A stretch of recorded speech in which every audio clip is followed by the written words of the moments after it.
Hello!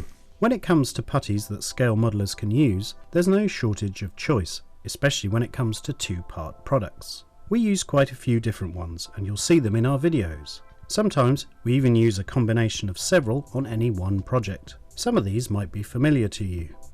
But in this video we're going to take a look at this, Apoxie Sculpt. As the name suggests, this is a two-part epoxy putty. It's made by US firm Aves and is widely available, or it can be ordered from the Aves Studio web store. As you can see, it's supplied in 2 tubs and there are different sizes of pack available, as well as a choice of colours.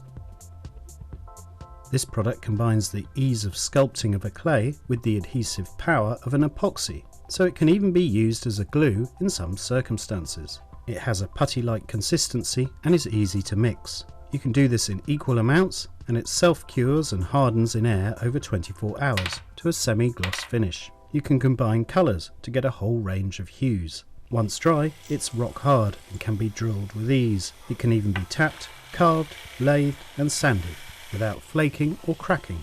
We've used it for DIY applications in areas of heavy use or abuse, and it's really tough. Once dry, it's easy to paint. So what are its modelling uses? We use it for figure sculpting or adapting figures, making accessories, filling, stowage, or making weld beads. But in all these cases there is one must-have accessory that transforms this putty, the Aves Safety Solvent. This allows you to keep reworking your sculpting, smooth out errors, or clean your tools. In this film we're going to show one of these applications, using Apoxie Sculpt to make canvas tarps or covers for tank turrets. Vehicles are often covered in tarpaulins, and tank turrets are no exception, for transport, dust protection or to keep the rain out. They're commonly seen. As you'll find out, Apoxie Sculpt is just as effective and easy to work when it's rolled into a thin sheet. With the A and B parts thoroughly mixed, use a rolling pin and some sort of non-stick surface to roll it out. Adding talc may help in avoiding sticking. It's possible to go quite thin. This allows you to drape it over the turret. Let gravity do its thing, but you can gently adapt the sheet to the model's contours. Sculpting or carving tools or brushes help here. The safety solvent, meanwhile, is essential to keep the putty moist and malleable. It allows you to smooth out defects or unwanted fingerprints. Try to create gentle folds or pleats. Soft pressure with a brush can give the desired effect.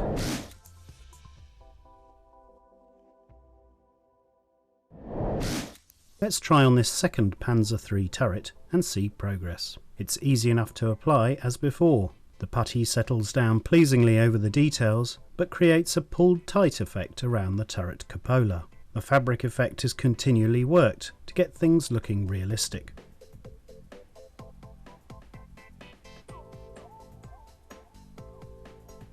Small patches and repairs can be added. Further details can be created once the first layer is dry. When happy, it's set aside to dry. Additional strapping, patches or even photo etch buckles can be done as necessary later. We use the same putty to make a loose-fitting barrel cover and another dust cover for a machine gun. Here's the turret tarpaulin and finished model.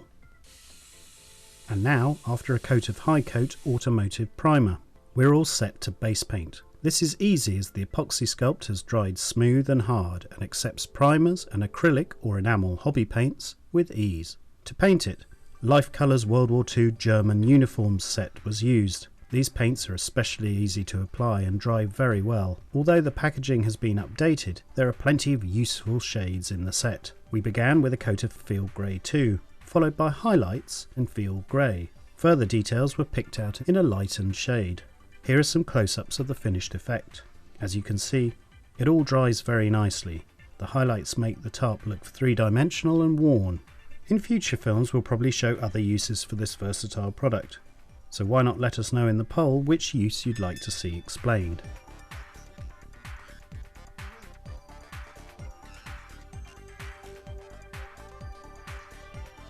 As Google Plus will be ending soon, we're in the process of uploading all our videos to Pinterest. We'll start curating more photos and images that inspire us there. so why not follow us on that platform? Don't forget, our loyal community members on Google Plus are also more than welcome to post on our Facebook page. Thanks for watching, and bye for now.